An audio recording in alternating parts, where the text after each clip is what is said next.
Hey everyone, and welcome to this video showing you how to send stars in the Monopoly Go app.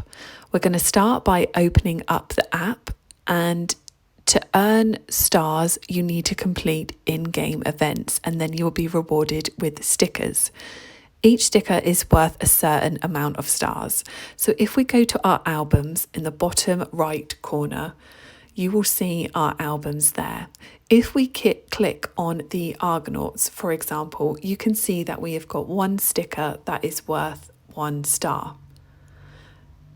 If we then go on to another album, which is called The Adventures of Thor, you can see that we've got 2 stickers, each with a +1 on them.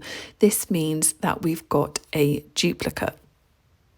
When we have a duplicate of a sticker, we are then able to send it to friends. So as you can see, we've clicked on it and you can see this orange send to friend button has appeared. So what you do is you'll click on that button and then you'll send this sticker to a friend. And in effect, you are sending them 1 star, as that is what the sticker is worth.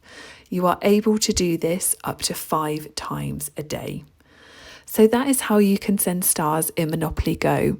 I hope you found this video useful, and if you can hit the like button and the subscribe button, it really does help our channel and we appreciate it so much.